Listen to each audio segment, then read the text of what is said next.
त साह्रै बुढौली पार भयो त हौ। अलि चट्ट पर्नु नि हौ। चले एक काम कर 200 रुपया दे और 50 रुपया काट ओभर एक्टिंग के वजह। होइन भाइ, यो बुकी फुल नानीले कानमा सिउरिदिया भए कस्तो राम्रो देख्थ्यो होला। ओह यार,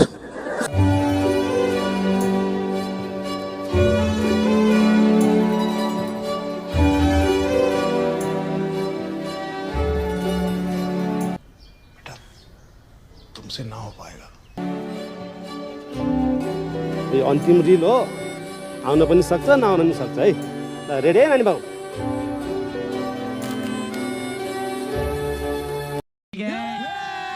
हौ सोल्टिनी, सल्लै बेकार कता भनेको त यता पो, अनि तेरो पनि हतार छ भन्थिस्। कस्तो हतार भनेको त उता सर।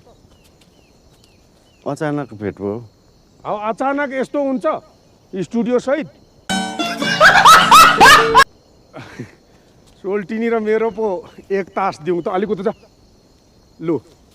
अन्तिम तास थियो, भर्खरै सकिगयो। ए हो र, लु। गजब बेइज्जती है।